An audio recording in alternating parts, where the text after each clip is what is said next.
So I have talked about, like journaled about, and told my therapist, I don't want to forget that. It's almost like I don't want to come out of that dark place because it makes me so much more sensitive and kind. And so it's like a double-edged Yeah, sword. yeah. It definitely makes you more sensitive and kind because it's like, when you're young, man, you're like me. I got it. I figured it out. I'm bulldozing through everything. And then life says, so about that. Welcome to All Can, No Can't, the podcast where we toss out excuses, face our fears, and reclaim control. I'm Jeff Luther, your guide to mastering the chaos and turning obstacles into opportunities. Whether you're an entrepreneur navigating the ups and the downs of building a successful business or someone ready to rewrite the rules of your life, this is your space to grow, to push boundaries, and to embrace doing the hard shit that leads to greatness. Together, we'll explore stories of resilience, strategies for overcoming, and the mindset shifts that let you build a life on your terms. I use my experience with a life-altering diagnosis to help you find the can in every can't. So buckle up because it's time to stop living in can't and start thriving in all can. You choose. Welcome back to All Can, No Can't. I'm your host, Jeff Luther, and this is the podcast where we turn obstacles into opportunities. I've got a super fun guest this week I'm excited to learn more about. Troy Horne, he's a 3-time best-selling author. He was a contestant on Star Search. For those of us, I'll include myself, that remember Star Search. He was in NBC's The Sing-Off as a competitor. He was actually an opening act for Steve Miller and Government Mule. I remember Government Mule. Yeah, man. Yeah, performed in Rent on Broadway, Tom Collins, and he's father to 3 amazing young kids. He's a self-published author and has sold almost 300,000 copies of his nonfiction books, and we'll get into those. Pretty impressive. Now his mission is to help people over 40 live their dream. He actually wrote a book called Middle Management, and we'll talk more about that. So if you're middle-aged and you'd like some inspiration and some motivation as well as some just good old-fashioned like how-to, then check it out, and Troy will tell us a little bit more about that. So Troy, thanks so much for carving out some time, and I'm excited to talk to you. Well, thank you so much for having me. This is fun. This is fun. It was really cool. I really appreciate it a lot. Yeah, so just, in the 2 minutes that we were just getting warmed up to each other, I always like to just kind of go right into it because it's, just keeps it real and raw, right? Yeah. We were talking about kids, and yours are 20, 16, and 13. We were just talking about the older ones kind of starting to move on, and I'm like, what do you spend all this time, like you said, trying to keep them.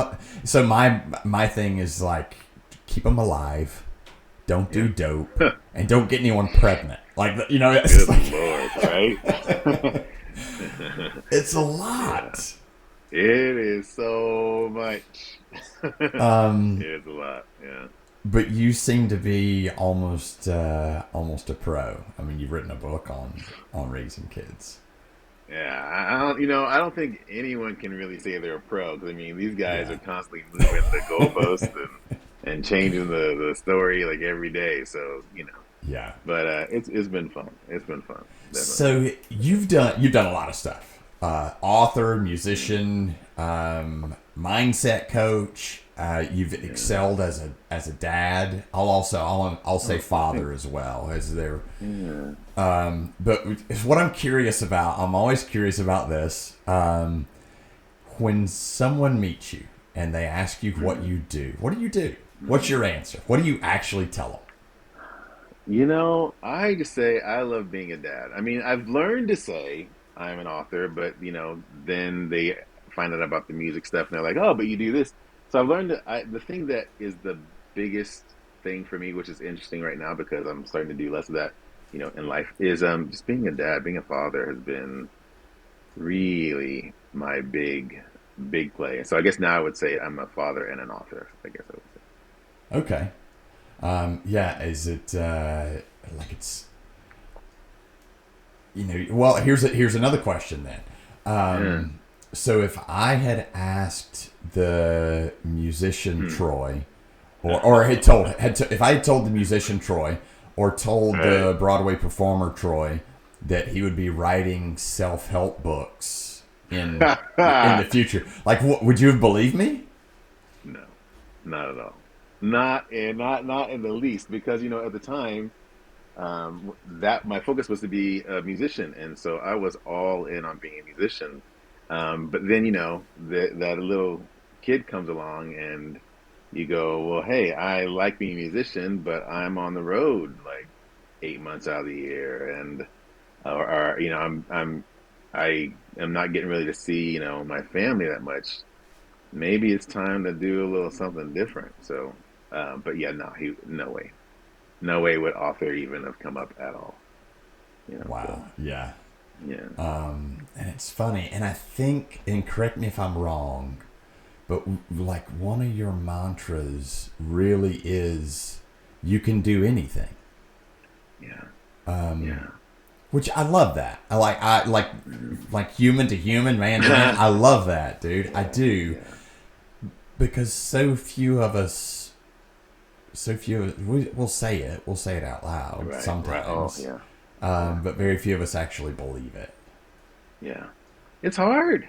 It's difficult, but and the reason why I say that is because along all these journeys, there were what they call the dark night of the soul on each and every one of them. Where it's like you get to that point where it's like, I should probably turn around, and Yeah. and every time it doesn't get any easier to walk through the dark night of the soul, despite having maybe had success in the past. But every time on the other side of that holy crap moment, what have I done, is the beginning of the turnaround. Yeah. Well, every time. Doesn't mean that, you always believe it's going to come, because, the dark night of the soul is the dark night of the soul for a reason. It's like, it's pretty nasty. Yeah. It's pretty like, holy crap. Yeah. So, yeah, man, it gets dark, and it's hard to remember the clouds always part. so hard. Yeah. Yes. And there have been times where if you had told me that, I would have said, that is bullshit. That is bullshit. Yes. Yes. And so I just want to talk about that for just a second, because I've had some revelation about that in the very recent past. And I journal about being in that place. Is it, what the stuff, some of the stuff that I've had, that I've gone through, or whatever you want to call it, the experiences I've had, left me really, really dark. But I think in that darkness, I became a better human. So I have talked about, like journaled about, and told my therapist, I don't want to forget that. It's almost like I don't want to come out of that dark place, because it makes me so much more sensitive and kind, and so it's like a double-edged sword. Yeah. It definitely makes you more sensitive and kind, because it's like, when you're young, man, you're like me. I got it. I figured it out. I'm bulldozing through everything. And then life says, so about that. When you go to those moments, it definitely slows you down. It makes you more kind. It makes you more understanding of other people's situations, because you're like, there's nothing like going through that pain yourself to put other people's lives in perspective, to be like, yeah, that's going to be rough, buddy. And, there's nothing I can say except for, it's going to be rough. Yeah. But if you keep going, if you keep going, you'll pull through it. There's no, it's cliche, but there's no light without darkness. How do you know? Yeah. How do you know true happy if you don't know true sad? Yeah. So there's a lot to that. And I guess in some of you wrote the kids book. I say kids, the youth, probably youth athlete is more appropriate. Yeah. Is that right? Yeah. Mm-hmm. Yes. And it's really about mental toughness, mental fortitude. Right. Would you say that your experience is what helped you most with that book? Oh, 100%, man. It's like I've had landlords at the door. I've had car Ah, repossessions. I've had, tried out for a job that I really needed to get and not getting it. Not because, I wasn't talented enough, but because the person knew the producer, or I've had all the things where it's like, holy crap. And, the thing that helped me was one of my darkest moments was I was recently married and um, I had lost my job, cars being repossessed, all the things. And I found that book, Think and Grow Rich. oh And that was the yeah, yeah, yeah. beginning.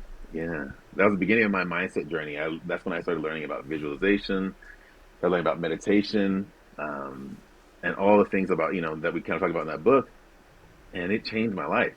So when my kid came up and he wanted to play basketball, which is something I knew very little about because I'm a musician, I was like, I'm doing music. And he was in the choir before. That was we were like, he's going to be another musician.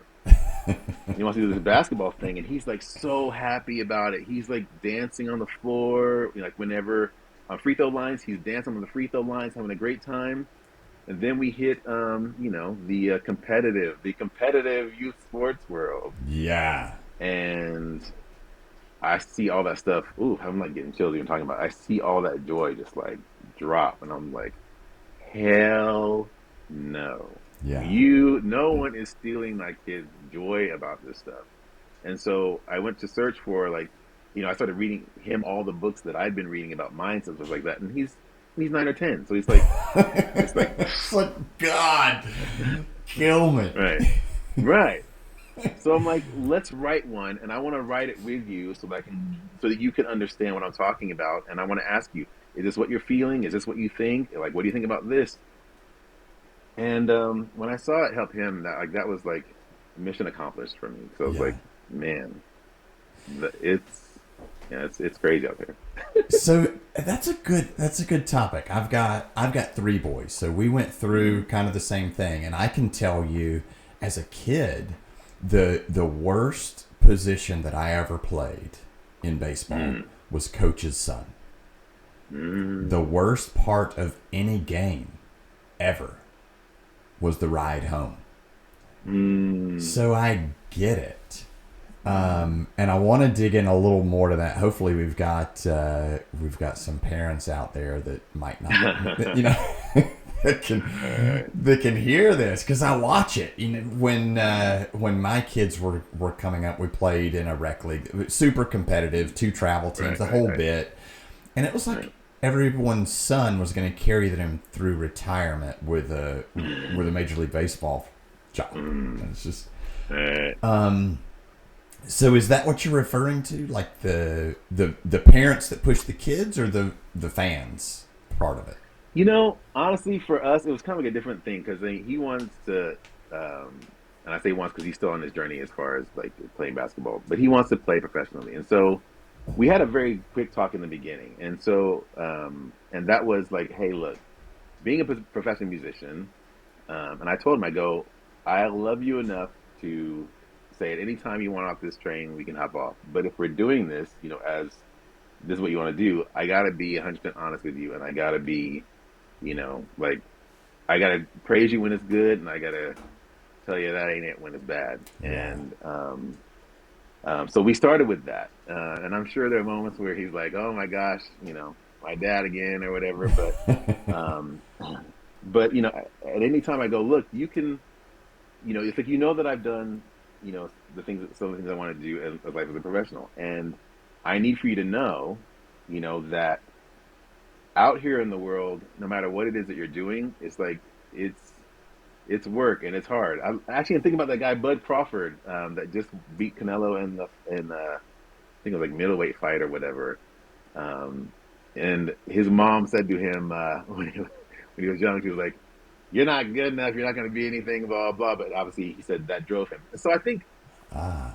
with that being said, you got to know your kid. You got to know who Yeah. it is. I know that with these youngsters, I was like, we we still have some uncomfortable conversations in tough moments, but we also have moments where I'm like, that was pretty good. What you did just now, that was pretty awesome. And so I think there's a balance that you have to find And it's with each kid because the second one is a totally different one, and the third one's totally different than that one. It's So, like they come from different parents and different families. It's so bizarre. yes, yes, it is. It is. So navigating, knowing that what worked with number one might not work with number two, probably will not work at all for number three. Yeah. So there we go. Yeah. One of the things I struggle with as a parent is trying to continue that chase, hoping that not hoping, encouraging them to keep going, to get to the next thing, whatever that next goal is, but also making sure they see where they've come from. How would you suggest to a parent to find that balance? The beautiful thing that we have now that our parents didn't have is video. We have video of most of this stuff. And so I show pictures of I'm like, Moses, this is you in fifth grade or sixth grade. Do you see that kid? You thought this was the biggest moment ever. And now looking back, what do you think? He goes, yeah, that was a little bit. I said, so great. So now that you can see that perspective of what it was in seventh, eighth grade, when it was the big state championship tournament that meant everything.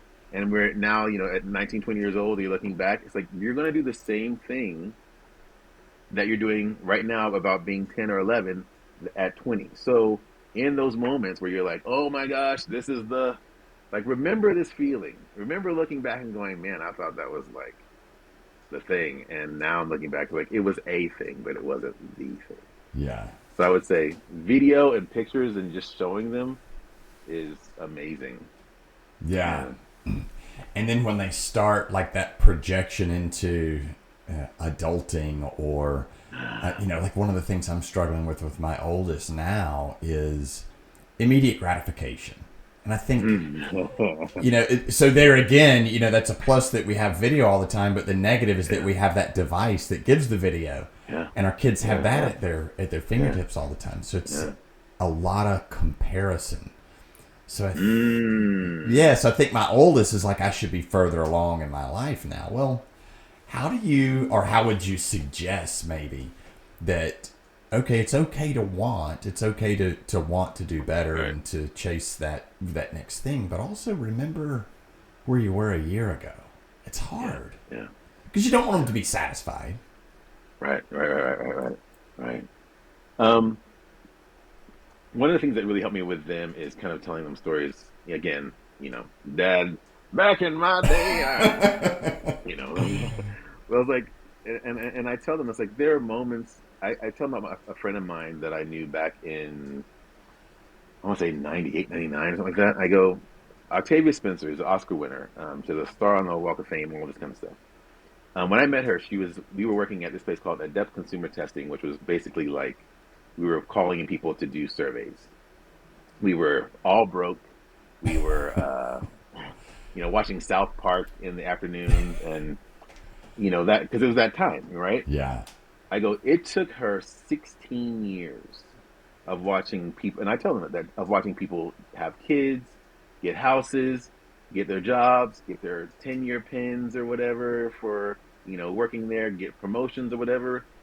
And I said, do you think that she would trade all of that feeling behind and give up winning an Oscar and having a star on the Hollywood Walk of Fame to and not have to go through the pain of watching or feeling behind? They're no. I go, so remember that when you're feeling behind, the best thing you can do, and we heard this from a lot of the NBA guys and the NFL guys that we interviewed on our podcast, and I didn't get it at the time, but I get it now, is focus on yourself.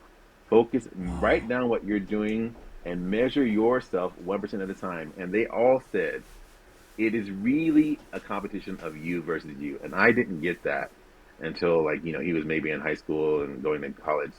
But if I tell them all the time, I know that, my daughter, I know that, Jane or Josie is the number one dancer in the school, or, that this person, is the number one gamer for my middle son. It's look, this is a long road.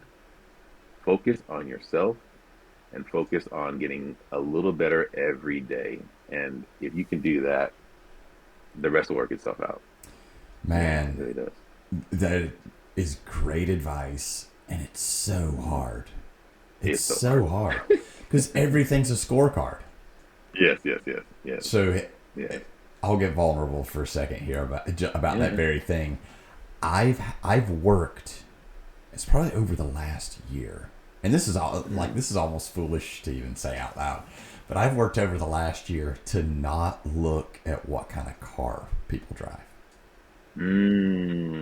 Because it's such a social status or a social score. And that's what we do. I mean, I find myself sitting at a red light and I'll look over at their wheels to see what kind of car it is. And one day I was like, oh my gosh, that's like the whole comparison thing. Like, what does it even matter? Like, there's some measurement to it. It's hard. Yeah. It's an expensive obligation, because, I've done the whole thing, and I can tell you, everything is, I don't know. I mean, I would say for people that may be struggling with stuff like that or whatever, every once in a while, get yourself something that you think is the thing. Because getting it, I think, at least for me, you realize it's just stuff, man. Yeah. There's nothing magic about having, like, one time I bought these Jordans that I wanted, because when I was a kid, Jordans were $80.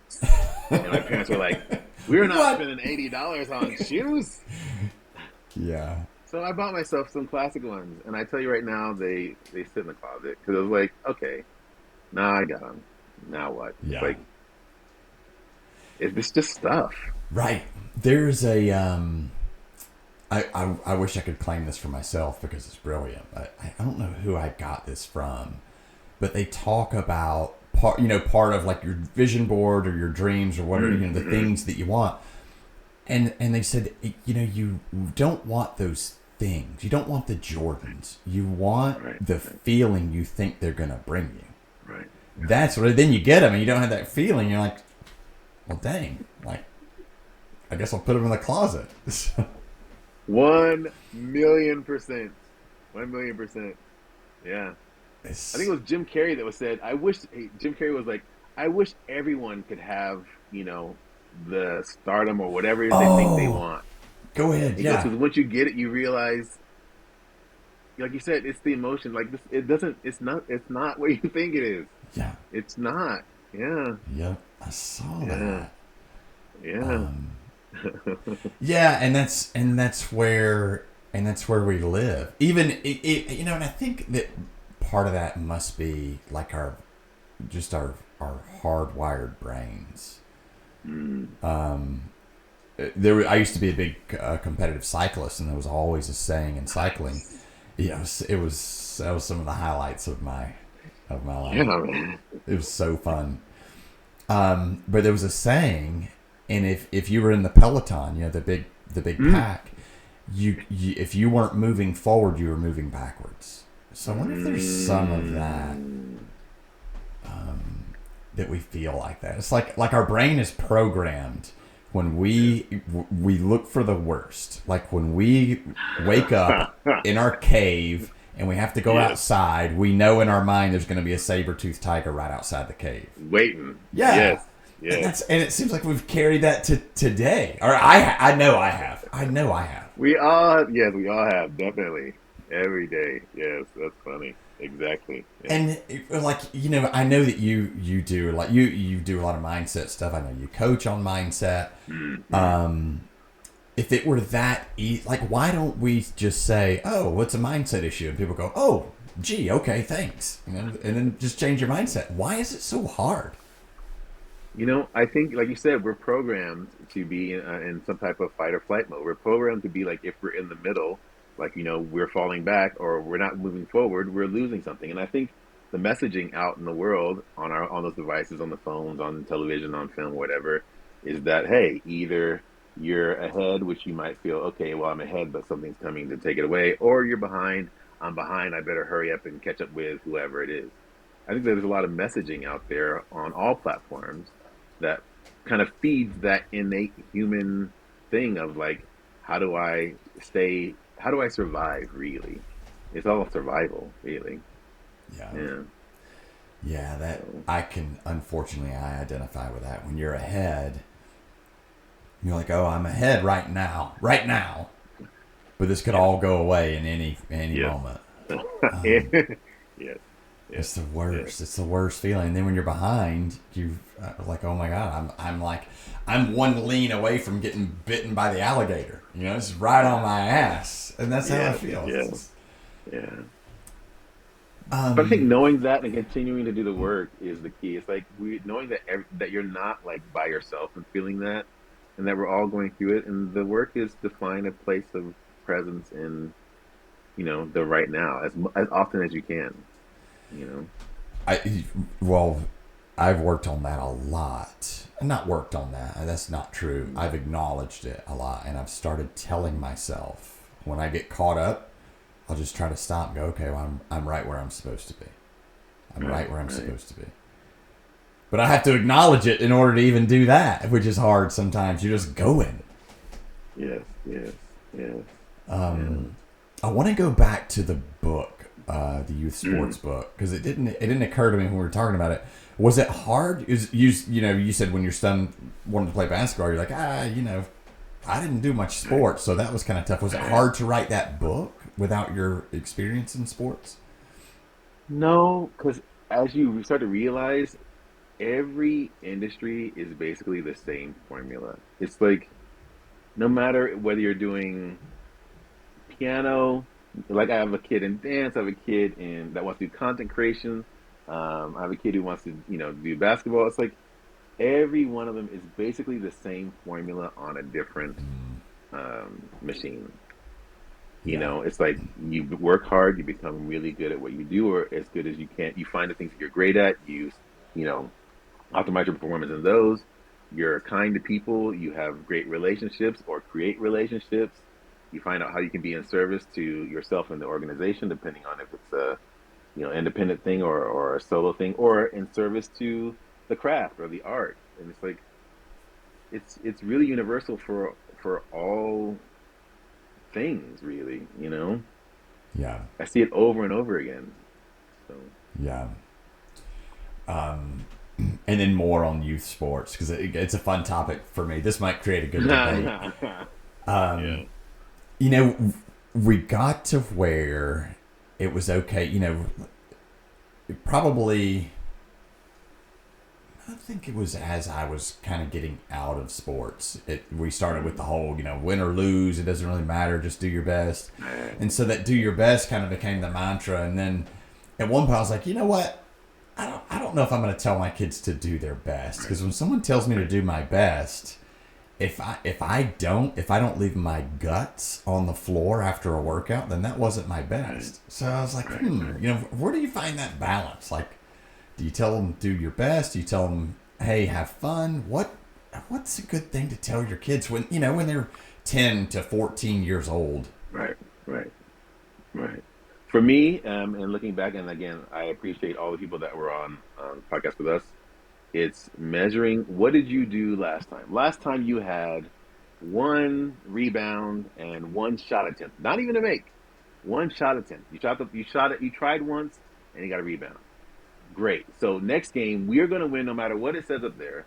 We win if you have two shot attempts and maybe a rebound and a half try.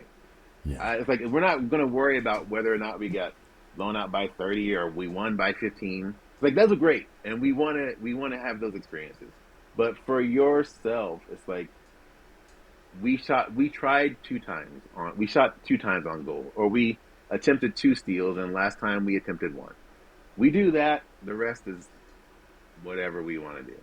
yeah, You know, and it releases, at least for us, it's released the pressure of, you know, it's still good pressure because you're like, I need to get better than I was last time, right, but it's not like I have to come out and be, Ronaldo, yeah, yeah. you know? Yeah. So this is my sophomoric question. Was it fun? I mean, what's dumb? Was it intimidating? Were you nervous interviewing all those people like Kobe Bryant and celebrities? Absolutely. But it had to be so fun. Absolutely. It was fun, but man, I gotta tell you, man, Kobe was definitely Mamba on and off the court. And by that I mean I could feel the "don't mess with me" energy when we were talking. But when Moses got on, he was like, "Hey, buddy." So I could feel the energy shift. Oh, that's So funny. it was it was so kind of him to even do that with, a father and son, and it was really cool. It was Yeah. very cool. Yeah, that's awesome. It was also cool to hear him talk to his daughters, man. It's like he softened. You could hear the softening with them as well. It was, Really? it was a really good time. Yeah. Are you feeling stuck? Overwhelmed? It's like you're fighting against something that you can't even see or name. I've been there, literally. I survived sudden cardiac death, and I rebuilt everything. I've mastered the art of controlling the chaos. Now I coach a small group of high performers that are willing to do the work to do the same thing. No fluff, no excuses, we just get results. If you're ready to take back control, apply now at jeffluther.com. This is all can, no can. That's so funny. And I mean, I could envision you being like, well, wait a second, you're giving my son all the respect. What about, what about me? Yeah, no, it was definitely like, you mess this up, dude, and we're gonna have problems. So I'm like, the podcast, we're good, we're good. I'm not Yeah, gonna do anything crazy. right. So then, and now I'm curious about the book for Mindset for Parents. Did you find that your youth sports book was successful with the mindset thing and you wanted to parlay that? Or was it that you found that parents were having a struggle with kids in sports and that's what you wanted to address? How did that come about? You the parents' version of the mindset book or the Yeah, new book the that's coming out? the parents version of the mindset Ah, book. yeah. So the parents' version was created because I was struggling with my own inner dialogue. I was used to the, you know, don't do this and don't try that, or and so I caught myself almost like unprogramming or reprogramming the stuff that I was trying to give to him just from old habits, of saying and doing things that were counterproductive to the mindset stuff that I learned was going to work for me. It's like, so when it becomes your kid, you sometimes fall back in those old patterns. And I was like, whoa, I'm kind of sabotaging it myself. So Yeah. I was like, maybe this will help someone else not give their kid the work and then sabotage it. What's the Beastie Boys? That hypocrite will Two dance the packs a day. day. Yeah, so Yeah. there you go. Oh, that's funny. Yeah, and I'll sheepishly admit, like some of the things that I do as a pattern, like some of my procrastination habits. Mhm. When I see it in my kids, I'll jump their ass. But hey, don't say anything to me. I'll procrastinate all day. But I see my kid because I identify it so bad, isn't it? Yes, yes. It's funny because I told my wife, I go, if I've learned that if I see it in them and it annoys me, it's because I'm doing it. So where do I need to fix it in myself before I start coming at them and saying this? Like, wait, before you do that, let's put the mirror up, and where are you doing it in your life? Tell us more about that. Do you mind exploring that a little Oh, further, yeah. going a little deeper? Because I do it, and I don't know what to do about it. I know that it's Mm, wrong. I don't really mm, know what to do about it, and I find it in hindsight, or I see it in hindsight. mm. You know what I found is like the minute I start walking to their room, because we have that moment where we're walking to the room and we have this whole plan of what we're gonna say, and Because we know what we're we're gonna going to find when we go in there. 100%. It's like I always tell my kids, I'm asking you this question, but just know that I already know the answer. Yeah. So, anyways, it's like as I'm walking to the room, I often pause in those moments. I've learned to pause in that moment before I open the door, before I, say anything, and go, wait. Before you say this, because I know you're either frustrated or disappointed or whatever. Where in your life are you doing it? And before you go in there and say, hey, Mo or whatever, Sai or whatever, you need to do it. Where in your life are you doing the same thing? And maybe put that attention towards yourself first and fix it in yourself first, then bring it up in them because they really are oftentimes, reflecting back to you some of the things that you need to work on yourself. So maybe that pause, for me, it's a pause before I do it, even though I'm frustrated, disappointed, angry, or whatever. It's like, hold up, where are you doing it? Yeah. Yep. Yeah. Yeah, and it's, taking that time to pause is the tough part. Yeah. All right, so tell us more about the book you're writing now. So middle management, it's in its final editing world or whatever. It's about, the kids. You spend all this energy, all this time, really supporting them and helping them. Then they go off to high school, they have their own friends, they go off to college, and you're sitting there going, okay, all that energy I have now and all this time, what am I going to do for my own life now? Where am I going in my second half? And you have those same, you know, stressful, frustrated, anxious feelings. And it's about learning, okay, look, people have done this before too. And so this was written for me, really, kind of like the first book was, and how I've navigated it and how I'm still navigating it. And some of the people that inspired me to navigate this second half of life in a way that, has really helped me move through those moments of, the doubt and fear and frustration and questioning. So this is a kind of like a mindset, if you will, book for how to navigate that second half when you're first starting that second half journey. Man, that's a tough one. It's a tough topic, and I'm sure tough to write about. It was tough to write about because I was doing it as I was writing it. I was like, man, Yeah. this stuff. But again, it helped so much, which is why I only added the stuff that helped. Because I was like, maybe like with the mental toughness book, maybe this will help someone who's at the beginning stages of this in their early 40s or mid 40s, and they're starting to see this. Maybe this will help them a little bit not have the struggle that I had. So yeah. What do you find is the biggest struggle at that stage in life? believing that you're still that guy or that gal that did all the other stuff before. Like you said, you see all the things that you did, and you're like, yeah, but at the time I didn't have this, or I didn't have that, or I didn't have this responsibility, or I didn't have this obligation. I was fill in the blank, whatever it is that we give a reason why we can't do it.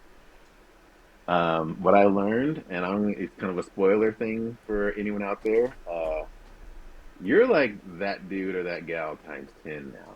And the thing that you got to do is kind of get out of your way. Because when you show up in these spaces, you realize I'm pretty darn good at what I do.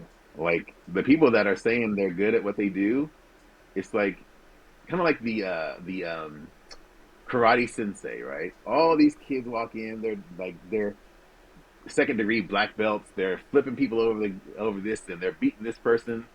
And then the sensei says you're doing it wrong. They're like, "What do you mean?" And then he walks up and he does like one move, and they're like, "Oh my gosh!" It's like you're that person now, where it's like you don't need to do all the stuff, but you know the stuff to do. Yeah. So much so that you can walk up to the fifth degree and go, boop, and they're like, "Ah!" Like yes, because you know all the things. Yeah, but that's hard, and this is how I relate that this this commonality or when what the way we normalize things is a couple of years ago I was talking to a kid that ran I think ran for Emory, and I was like, so what's your mile time? And he's like, yeah, it's 4:52 or whatever. It's like, oh my god, you run a sub 5 mile? And he's like, yeah.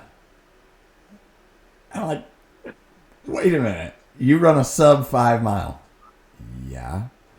Because everyone on his team that runs a sub 5 mile. So to him, it's normal, and I think that's what we do to ourselves. Yeah, I was a really fantastic parent, but Troy, there was no other option. There was no other option but to be a fantastic parent. Like that's just what I, So then it gets lost on us. I think. Yeah. What would you say to me if I came to you and said, yeah, but that was just normal. That was like table stakes, pay to play. How do I find that superhero that I used to be? So it's different for everyone, but for me, This is for me. This is what helped me kind of get there. Yeah. Realizing that, and I don't want to be like weird or morbid, but realizing you're in another part of life where you really don't have an option. It's like we're up against it as far as the time goes. It's like Yeah. we all know people our age and younger who don't have a tomorrow to get up and do this. So yeah, we can sit here and weigh the odds and think, but it's like we're really up against it, and a lot of times we find out we're up against it when there's not any time left. So if you can wake up every day, and this is funny, I got this actually from I forget the comedian's name. I think Cat Williams or something like that. He said, he goes, every night I go to bed, I tell myself, okay, that could have been it. This could be like tonight when I go to bed, this could be it. Did I do the things I wanted to do today? And if not, if I get a chance tomorrow, I need to do them because tomorrow could be it. Yeah. And when you wake up with that energy of like thinking, we all think, like, what is it, Don Quixote? So like one of the passages is we think we've got all this time. We think, I've got like the up against it we have right now is understanding that we know.